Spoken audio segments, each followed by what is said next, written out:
Эфир абхазского телевидения продолжает русская служба новостей. Здравствуйте. Продолжается рабочий визит президента Абхазии Аслана Абжаня в Российскую Федерацию. В Москве главу государства сопровождают вице-премьер-министр экономики Кристина Узган, вице-премьер-министр финансов Владимир Делба. Как сообщает пресс-служба президента Абхазии, во вторник прошла встреча Аслана Абжаня с заместителем руководителя администрации президента России Дмитрием Козаком. Во встрече участвовал первый заместитель министра экономического развития России Михаил Бабич. Стороны обсудили широкий круг абхазо-российского сотрудничества, в том числе реализацию инвестиционной программы и финансирование бюджетной системы. Сообщение оперативного штаба по защите населения от коронавируса. За прошедшие сутки тестирование на коронавирусную инфекцию проведено у 73 граждан. Диагноз COVID-19 подтвержден у 21 из них. На данный момент в Гудаутской ЦРБ находится 53 пациента, подтвержденных на COVID-19. В тяжелом состоянии 6 человек, в средней степени тяжести 11 пациентов. Общее число выявленных заболевших коронавирусом в Абхазии на сегодняшний день составляет 557 человек. Из них 158 пациентов выздоровели, 5 летальных случаев. Информацию по отрицательным анализам по ПЦР-диагностике гражданам можно получить по номеру 222 56 41. 9 сентября исполнилось 12 лет со дня установления дипломатических отношений между Республикой Абхазия и Российской Федерацией. Страны также согласовали проект договора о дружбе, сотрудничестве и взаимной помощи. 9 сентября 2020 года исполняется 12 лет со дня установления дипломатических отношений между Республикой Абхазия и Российской Федерацией. Этот день имеет важное историческое значение для обеих стран. Он ознаменовал желание двух народов развивать и укреплять полноформатное сотрудничество, заложил основу стратегического партнерства Абхазии и России. Наши государства планомерно реализуют базовые принципы межгосударственных и межведомственных договоров и соглашений.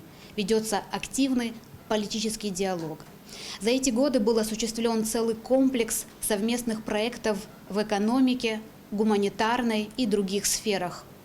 Убеждены, что плодотворное сотрудничество между Республикой Абхазия и Российской Федерацией будет и далее активно развиваться, включая в себя новые сферы взаимодействия. На данном этапе работа комиссии по реализации двух госпрограмм обеспечения жильем отдельных категорий граждан Республики Абхазия и «Жилище-2021» приостановлены из-за проблем с финансированием на фоне распространения коронавируса. Ранее по программе «Жилище-2021» за 2019 год поступило 318 заявлений. Из них 42 заявления межведомственной комиссии были одобрены. Таким образом, в 2019 году для нуждающихся в жилплощади было приобретено 54 квартиры и домовладений. Тем не менее, как рассказал в интервью нашей программе министр соцобеспечения и демографической политики Абхазии Руслан Аджба, в министерстве продолжается прием заявлений от граждан, нуждающихся в социальном жилье. В 2020 году в связи со сложившейся ситуацией, в связи с пандемией, с болезнью, приостановлена работа этих двух программ. На сегодняшний день нет никаких комиссий. Заявления граждан мы продолжаем принимать, просто они не рассматриваются. Это для того, чтобы создать статистику, для того, чтобы изучить в дальнейшем, как дальше работать с этими заявлениями. Что касается возвратов средств по второй программе, то это тоже приостановлено в связи с трудной экономической ситуацией. В дальнейшем возобновим, когда уже ситуация изменится. Сухумская городская прокуратура проводит проверку по факту стрельбы в столице. По сообщению прокуратуры, 9 сентября примерно в 11 часов в Сухуме по улице Гумистинская на почве бытовой ссоры Джикер Башутия Михайлович, 1947 года рождения, из незаконно хранимого огнестрельного оружия произвел 3 выстрела в брюшную полость своего сына Джикерба Астамура Шутиевича, 1981 года рождения, после чего произвел выстрел себе в голову, покончив жизнь самоубийством. Астамур Джикерба был доставлен в реанимационное отделение республиканской больницы, где ему была проведена экстренная операция. Сотрудники прокуратуры произвели осмотр места происшествия, изъяли 4 стрелянные гильзы и огнестрельное оружие. По завершении проверки будет принято процессуальное решение. Продолжаем выпуск. С 3 по 7 сентября в горах Абхазии прошла международная военно-историческая поисковая экспедиция «Марух. Высокогорный фронт-2020», во время которой были найдены останки 2 советских солдат. Организатором экспедиции выступил Государственный музей боевой славы имени Ардзинба при поддержке Министерства обороны Республики, Министерства культуры и Академии наук Абхазии. Эсма Голанзая встретилась с участниками экспедиции. Экспедиция велась на участке от ущелья реки Южный Марух до границы Южно-Марухского ледника. Именно здесь во время Великой Отечественной войны шли ожесточенные бои. Ежегодно горные поисковые экспедиции находят останки павших советских героев, которые затем надлежащим образом предаются земле. Природные условия на высокогорье значительно отличаются от побережья. Резкие перепады температуры, ветра, гроза, ливневые дожди и штормовой ветер. Но, несмотря на то, что в последних 2 днях экспедиции, скажем так, столкнулись с непогодой, все равно группа свою задачу выполнила, и ребята остались довольны тем, что, в общем-то, сделали то, зачем туда и направлялись. То есть нашли останки советских солдат, которые пали смертью храбрых и оставались непохороненными. Один из погибших красноармейцев был найден под Большим валуном, а второй фрагментарно, поскольку тело находилось на поверхности. Личности погибших солдат установить не удалось. Не за что зацепиться, ни медальонов, ни каких-либо подписных артефактов, как то, например, ложечки, котелки, кружки и другого рода вещи личных бойцов, там, часы, например, обнаружить нам не удалось. 4 дня продолжалась Марухская экспедиция. В нее вошли 9 человек. Это сотрудники Госмузея боевой славы, археологи и антропологи. Российскую сторону представляла антрополог Юлия Кузнецова. Вот уже 6 лет она занимается поиском останков погибших советских бойцов. Однако, по ее словам, работа в горах отличается от того, что ей приходилось делать в средней полосе России. Я привыкла, в каких условиях работать. Это, конечно, очень отличается. И те методы, которые пользуемся, допустим, мы, в лесах, в полях, а здесь немножечко другая специфика идет все равно. Конечно, тяжело. Довольно-таки сложно было работать под палящим солнцем, среди этих камней, валунов искать и просто вытаскивать из камней бойца.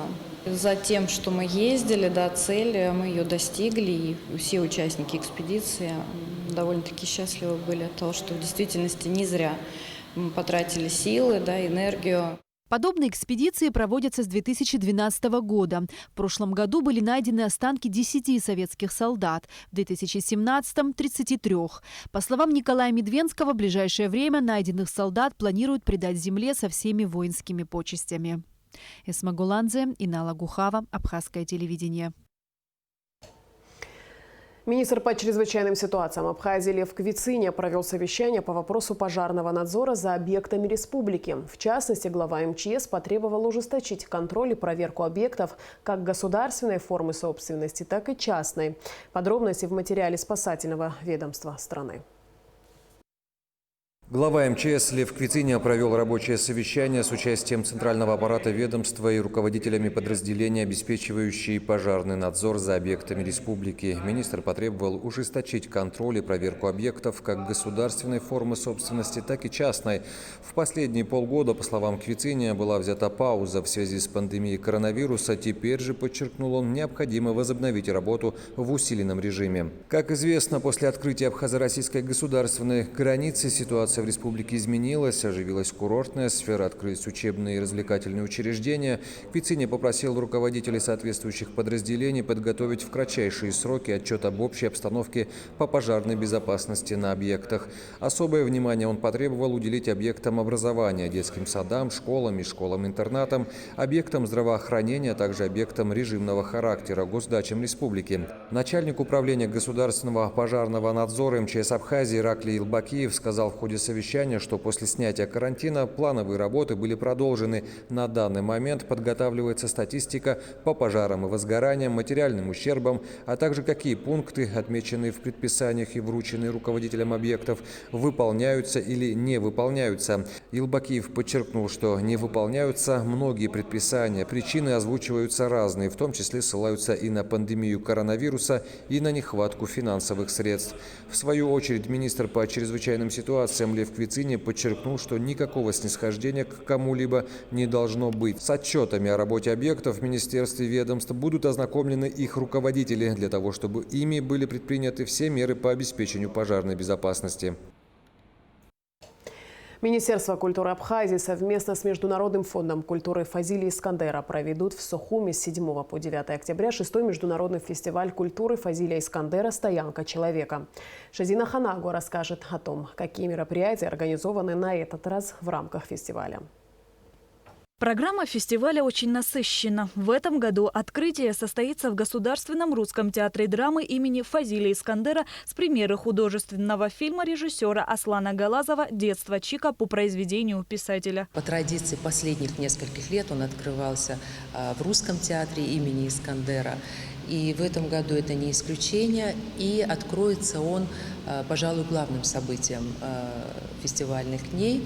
Это предпремьерный показ известного осетинского режиссера Аслана Галазова, фильм «Детство Чика». Затем будет обсуждение и такой диалог режиссера со зрителями. Ему он также важен поговорить со зрителями, потому что они все живут и существуют в той ткани, в которую Искандер, конечно, описывал в своих произведениях. Во второй день международного фестиваля на набережной Махаджиров на месте утраченной читальни состоится круглый стол. На второй день пройдет мероприятие, такой вот литературный вечер, круглый стол. Тема главная будет, это, конечно, творчество Искандера, современники, в будущем создание культурного центра и вот все вопросы и обсуждения, связанные с этим. Третий день фестиваля будет полностью посвящен детям. 9 октября в Сухумском доме юношества пройдет ежегодный конкурс детского рисунка «Грушевый компот» на основе различных сюжетов из произведений писателя. В этом году программа мероприятия была разработана директором Международного фонда культуры Фазилия Искандера «Стоянка человека» Шазиной Агарбой, куратором фестиваля Алексеем Шервашидзе. Главная цель фестиваля – каждый год открывать, представлять что-то новое, связанное с именем выдающегося классика. У нас прошли встречи с министром культуры, встречи с главой администрации города Сухум. Мы согласовали и утвердили план мероприятий.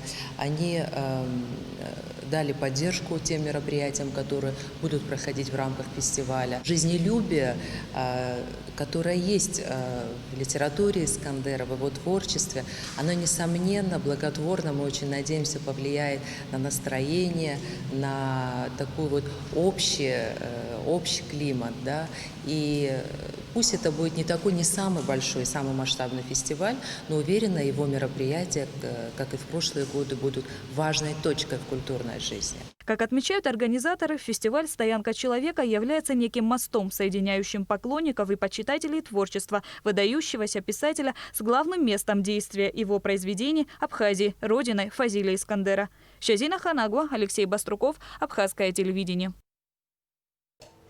В Сухуми открылась выставка работ 4 абхазских художников – Батала Джапуа, Апшихагба, Саида Возба и Дианы Хиндба. О работах абхазских живописцев и впечатлениях посетителей культурного мероприятия в репортаже Гугу Цивардания. 20 интереснейших и ярких работ 4 абхазских художников были представлены в зале одного из уютных старинных домов столицы по улице Шотландской. Синий натюрморт в старом доме. После шторма, движения, картины, объединенные общей тематикой, заставляют остановиться и задуматься. На каждой из картин, представленных на выставке, оживает жизнь города. Многие из них написаны в период самоизоляции. Вот, например, работа Апшихагба «Там, где нас нет». Изобразить тушью различные образы на мелованной бумаге и поэкспериментировать этими красками для Апшихагба – это новый опыт. Мне сложно говорить, какой у меня был посыл или о чем я думала, потому что был непростой период, мы все сидели дома. Это были эксперименты, в цвете, в технике, новые возможности, пробовать выйти из зоны комфорта, потому что все-таки я чаще всего писала и в основном пишу маслом. Так что это вот, наверное, скорее всего, мой первый опыт графики. По словам художников, главное не искать в картинах сюжетную линию, а суметь увидеть фантазию, которую рисует воображение. А у разных людей складываются разные образы. Так одна и та же картина может вызывать различные чувства, как, например, работа Дианы Хиндба «Натюрморт». Кому-то она показалась грустной, а у кого-то вызвала ощущение праздника. Если смотреть на работу, то какие эмоции она вызывает? Да? Вот она у меня вызывает эмоции позитивные, очень светлые, идет какое-то развитие чего-то радостного праздника. Об этом говорят вот краски, которые здесь находятся, и их сочетание между собой. А вот что-то увидеть конкретное, зацепиться, да? Ну, для этого более реалистические работы нужны. А здесь есть какой-то образ, и в этом образе работают краски, и их расположение, их гармония между собой. А сама автор говорит о том, что это работа обо всем. Диана признается, у нее на этой картине все сложилось. Это может быть город, то есть это может быть натюрморт, может быть дом, в котором мы сейчас находимся, который состоит из людей, из предметов, из цветов, из фруктов. И это может быть просто вселенная. То есть тут собраны образы, образ стола с фруктами, образ каких-то сосудов, веток, листьев, то есть тени людей. То есть это, скорее всего, натюрморт, город, который собран вот в эту работу. Работа сделана в технике акварели и смешанной техники авторской. Писалась какое-то время, достаточно кропотливый процесс.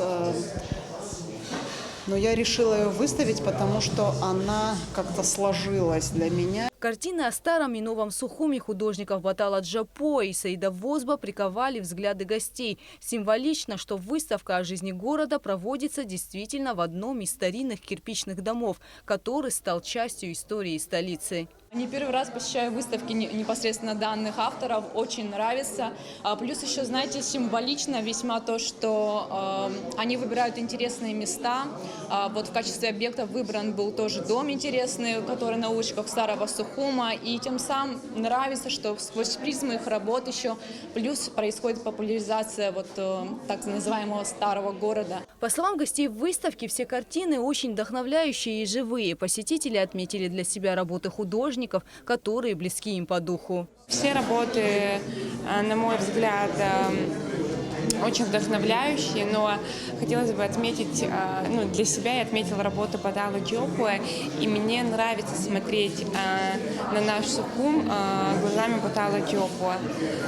Также эти работы, они очень необычные. И есть, смотря на каждую картину, есть над чем задуматься. Они особенные, одна картина не похожа на другую. И хотелось бы отметить, что было бы прекрасно, если бы в Абхазии чаще проводились бы подобные выставки. Союз 4 друзей-художников вылился в большой совместный творческий процесс, который радует всех любителей искусства.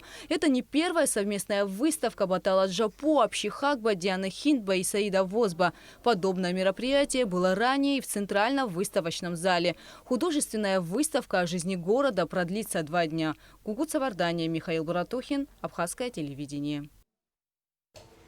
И в конце выпуска традиционно о погоде. По сообщению Гидрометцентра, в Абхазии ожидается небольшая облачность, преимущественно без осадков. Температура воздуха ночью плюс 17-22, днем 25-30 тепла. Температура морской воды плюс 25.